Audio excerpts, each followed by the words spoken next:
Hey, how's it going everybody? Nick or Pro here with another video here on the channel.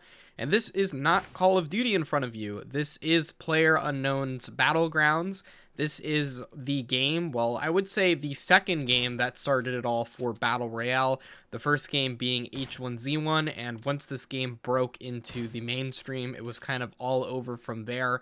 All of the AAA studios wanted to get their grimy paws all over the Battle Royale genre, and during this time, we would see a lot of third-party Battle Royales come out that really didn't have much staying power. There was Islands of Nine, Ring of Elysium, Radical Heights, the Darwin Project, just to name a few. These are Battle Royale games that you probably have never heard of before, but during this time, there was a very lackluster and I would say almost niche game from a company called Epic Games that had previously sold the Gears of War franchise over to Microsoft, and they had a game under their belt that they released that was pretty niche, and it was $60. It was a full price title called Fortnite Save the World. And we all know what happened from there. They created the greatest Battle Royale game ever, the most popular Battle Royale game to ever exist, Fortnite, basically dethroning any other Battle Royale that was in competition virtually overnight, except PUBG, which did still keep millions on millions of players, but Fortnite had the advantage of releasing on consoles as well as PC. Anyways, the kind of point of this video is I'm really just not into Warzone 2 right now, and I want to kind of experiment around with the channel and try some other games out. Now, this doesn't mean I'm going to stop playing Call of Duty. It just means during the dead times or the times where I'm really not enjoying the game, I would like to play other first-person shooters, other shooters in general, other Battle Royales. So I'm kind of trying to find a little bit of an identity for the channel when it comes to games. And maybe we'll stick to Battle Royales just in general, or maybe we'll just stick to shooters in general. Who knows? I'm just going through this journey with you guys. Anyways, I decided to play some PlayerUnknown's BattleGrounds, install it again on my PC, see how the game's going in 2023, and honestly, I had a ton of fun. In front of you, you are watching casual mode. A lot of these people are walking around like bots because, well, they are bots. Unfortunately, the game isn't very populated in NA, even though the game has over 200,000 concurrent players at any time during the day, and I think it even peaks at 300 or even 400,000, and I'll put a little chart up that'll correct me if I'm wrong, and you know, it'll be there anyways. But basically, from what I've collected, the game kind of forces you to play some casual games in the beginning. They have a casual playlist, and you get a max of 3 games to play a day, so it's like a warm-up mode, where you play against 12 actual players, or 11 actual players, I should say, out of this 100, and then the others are just AI, and they kind of do some funky stuff. You'll see a lot of shots where the AIs are just kind of standing around doing nothing, and you'll see certain behaviors later in the game where I'm very obviously playing against another player who's not doing anything that a bot will do. I think there's a point where I shoot somebody's body because they threw a bunch of stun grenades at me and I actually killed them. So, I mean, overall, that's kind of the mode. A ton of really cool snipes, and it's just a lot of fun to get back into the game's groove. Unfortunately, what I have found, though, is that even with the casual mode having a ton of AI, there is also a crap ton of AI in regular games. So when you're kicked out of the casual playlist for the day, you can go into the regular playlists, which is actually done pretty masterfully, in my opinion. The playlist that they have currently, at least for solos, is that it randomizes all of the maps that they've released so far for PUBG, from the really big ones like Sandhawk and Erangel, or Erangel, I don't really know how to say it, but the original PUBG map, which they kind of remastered for current day, on top of all of the smaller maps that were in PUBG throughout the years. So overall, it's got a ton to offer. Obviously 6.5 years after launch, which is insane to think. The game actually did release in early access on PC July 30th, 2016. So we are 6.5 years into the actual lifespan of PlayerUnknown's BattleGrounds, and it's still holding a very impressive 250,000 players on Steam, and I believe most of this is actually the European player base. Now, let me talk a little bit about that. Unfortunately, the game doesn't seem to have much of a North American presence anymore, which makes sense. A lot of the NA kind of playstyle is a lot more of that momentum and action-packed kind of games. Obviously, you see Call of Duty and Battlefield and Halo and stuff like that kind of send ripple waves through North America, and those do really well in Europe. But when it comes to like Asia in general, not China, China's kind of on a different thing, and I'll get to that in a moment. But when it comes to Asia, they like a lot of the more methodical and just well thought out kind of games where things are a little more tense. So PUBG really took off over there. League of Legends is huge in Asia. Same thing with Dota. A lot of games that people don't really play in North America because we all have pea-sized brains, to be completely honest, and we need to be spoon-fed gunfights and spoon-fed things because we've got 3-second long attention spans from watching TikToks for 4 hours straight. But unfortunately, it is kind of the sad reality when it comes to video games in North America. People move on from them really fast. People want constant action, those really fast-paced games. So you don't really get that from games like PUBG, and that's kind of a shame because I was really looking forward to playing in fully populated servers. Now, what I will say that's weird is that a lot of people reached out to me and said that because my account was like lower level and I haven't played the game in a couple of years, it would regularly put me in games against bots, which I found to be the case in the beginning, but after like 15 games, I was still getting a pretty consistent amount of bots in my lobbies. Now, it could just be the time that I was playing. I was playing like early in the morning. The session that I had yesterday was about 12 o'clock Eastern, 1 o'clock PM. But for the morning session, I kind of understood it. But for the afternoon session on a Saturday, especially, there really wasn't that many players in the game at all. It was just a lot of, I would say 30 to 40 real players. And then the rest of the lobby was kind of populated with AI as well. Hopefully during peak hours, hopefully I can get on at night and get a little bit of more of an experience on those later peak hours. And hopefully the entire server can fill up. But for the most part, people have been saying stuff like, oh, you know, it's your account level, yada yada yada. But what I'm noticing is that a lot of the players that I'm actually killing and a lot of the players that I'm going up against that are real players are like max level, like level 500. You have calling cards now and emblems in the game. So I'm definitely playing against dedicated players or players that have been playing this game a tremendous amount since they brought up insane quality of life updates. I mean, this game has a great battle pass. It has an entire store that's like reminiscent of the League of Legends store. I mean, their purchasing model is like nearly identical to League. You can have a bunch of crafting materials. When you get skins, you get like a skin shard almost, and then you have to break down other skins to get points to craft that skin, and then on top of that, you get crates for playing the game regularly. And then very similar to League of Legends, there is a premium currency and a free currency that you can get just by playing the game. You have like battle points, and then you have like gold coins or whatever, and you can use that to purchase crates and just a bunch of stuff from the in-game store. Now, funny enough, when revisiting this game, I knew that I would basically be revisiting the game for its good and its faults, right? Like for the good and bad. Because PUBG, just at its core, was always a really janky game. And in terms of like fluidity and combat and like just fluidity in general, I have to say Crafton has done a really good job at just updating the systems in this game. There's a pretty decent functional mantling system, and the smoothness of animations are a lot better from when I played it, like aiming into first person. I mean, it's really snappy, it's super responsive, it's a lot of fun. The bullet velocity and everything, it just feels super responsive. It's not as janky as it used to be. The game runs significantly better than it did 6.5 years ago. Obviously, they've made some huge improvements in terms of actual stability, and this probably is because I'm like on a 3080. This game was definitely way ahead of its time, I have to say. It had a ton of mechanics, a ton of stuff going on, and the technology just wasn't really there to keep up with these huge Battle Royale games, render in all of this greenery and just everything that was going on. So it definitely was another like generation or two for graphics cards and CPUs to get to a point where you could run a Battle Royale at like a silky smooth 150, 200 FPS on like 1440p. 1080p was definitely doable. It was better back then, but 1440p is becoming the norm for a lot of these resolutions, and the game runs really well, at least on my 3080. But I mean, once again, that's not saying much. That's like saying that gasoline runs really well on your, you know, hybrid car. I mean, you know what I'm saying? Like, you're already equipped for the situation, so I can't really speak on that. But what I can say is for a solo Battle Royale experience, PUBG is still king. I mean, I haven't been able to sit in front of a solo Battle Royale game. I can sit in front of Fortnite for a little bit, and definitely not Warzone. Warzone's way too campy, way too punishing.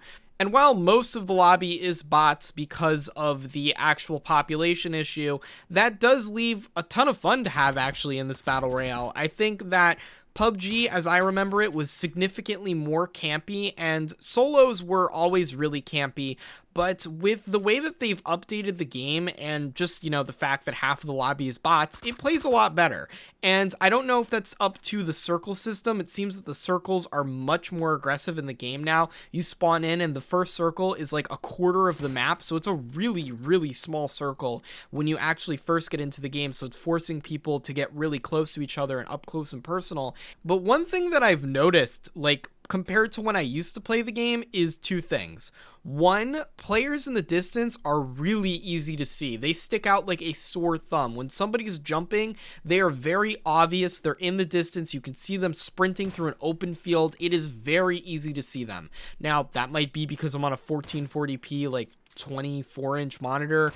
So it could be that, but more importantly, and this is a huge one, the actual sound in the game is actually really solid. And I'm not talking about footsteps, I'm talking about gunfire.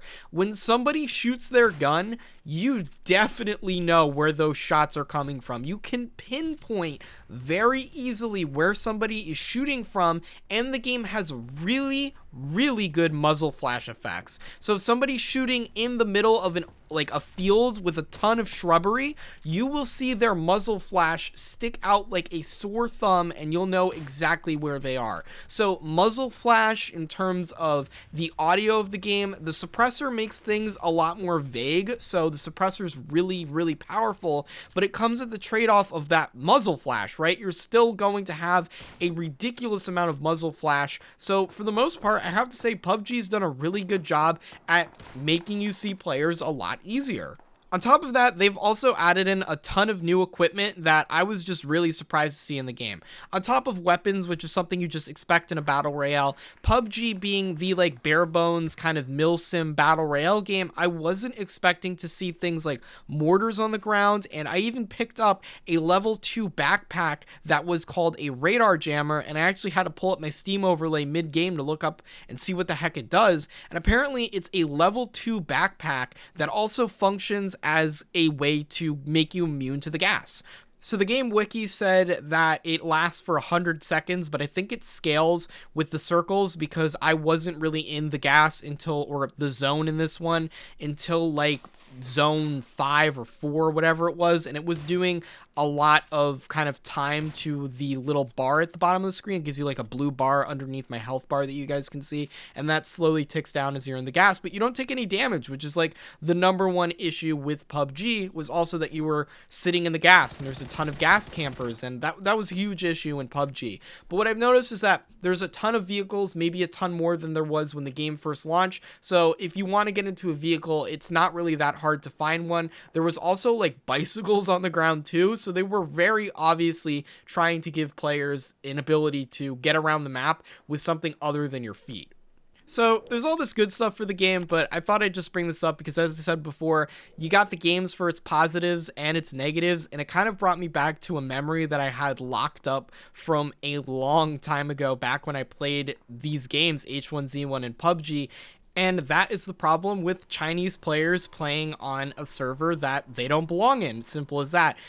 What I've noticed is that there is a ton of players from China, and you might even be able to spot it in the kill feed. Somebody with like QQ or Douyu before their name. I think Douyu is like their streaming platform, and QQ is like a company that they use as like a social network. It's like WeChat or whatever it is, or I don't know exactly what they use, but those are very common names to find, especially back when I played H1Z1. So what a lot of the Chinese players will do is they will VPN into American servers, and back when these games first came out, there wasn't proper lag compensation built into these games. So in H1Z1, you had Chinese players skipping around and they would kill you. You would have hit registration issues and they would make the game an absolute joke. And they would do like raids on their Twitch and they would go into servers knowing full well what they were doing, and they would scream stuff like China #1. And these were crazy times. So a lot of games implemented ping locks. So if you were playing H1Z1 and you spiked over a certain ping for more than 5 seconds, your gun would lock and you wouldn't be able to fire your weapon, and you wouldn't be able to connect to the H1Z1 North America servers if you were over like 300 or 250 ping, and it was the same thing for all of those other servers. But funny enough, that is still a problem in this game. I don't know if VPNs have gotten better. I don't know if they're spoofing it, but there is a ton of Chinese players. I even went into like a zombie game or like a custom game filter, and it is just filled to the brim with Chinese players. However, though, I kind of find it funny because it kind of works to an advantage these days. The Chinese players are very obviously hopping into the North American servers because they have an idea that nobody's really playing the game anymore. So they're essentially VPNing to North America to get actual bot lobbies. I mean, they want to play against bots. And maybe they can put up with the ping, maybe they can put up with all the lag.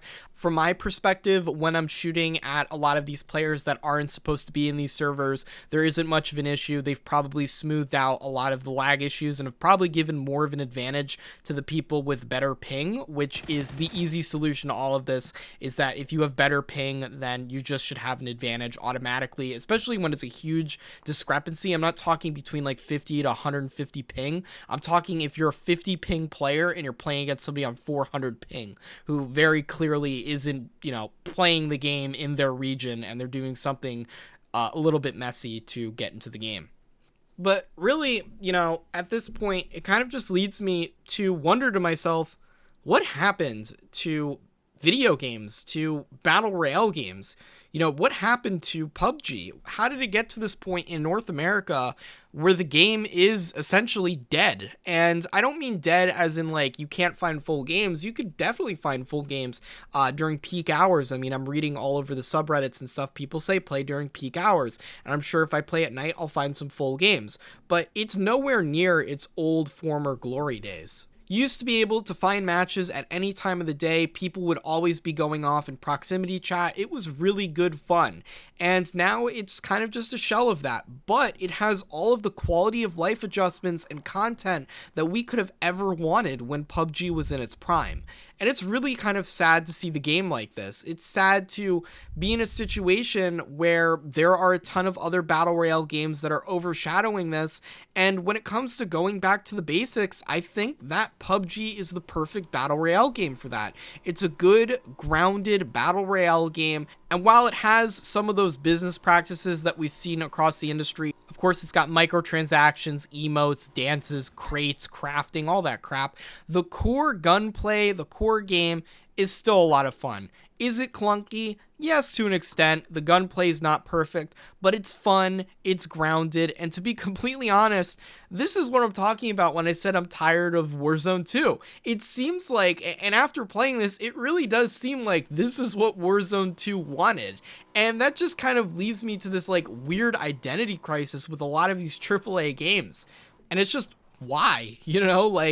These games have already come out. It's already been done. It's way better for what it's doing, right? We should stop forcing other games to be what they're not and embrace what they are. And in PUBG's case, it was a clunky, fun, third-person/first-person Battle Royale game with really solid open world mechanics. It had decent map design, and of course it was a running simulator just like most of these early Battle Royale games. But for the most part, I mean, it was fun, and there was a lot of great memories made, at least for me, when this game first came out. There was a ton of awesome streamers constantly streaming the game. Dr. Disrespect is definitely like the #1 person I think of, and Shroud as well. Ninja I think of more when I think of H1Z1, but Doc and Shroud, truly some of the greatest moments in Battle Royale history were had when they were streaming and they were playing together. I mean, this was very fun times. The games were buggy, yes, they were early access, But unfortunately, kind of as a consequence of the landscape of the gaming community, we are stuck with a lot of really old games, and some of them are doing great. Fortnite, Rainbow Six Siege, Rocket League, Destiny, Apex Legends, these are all really solid live service games. But I think there's a huge consequence with that when it comes to creating new games, and I think that a dark age is coming for a lot of these games, or a lot of gamers that like shooters,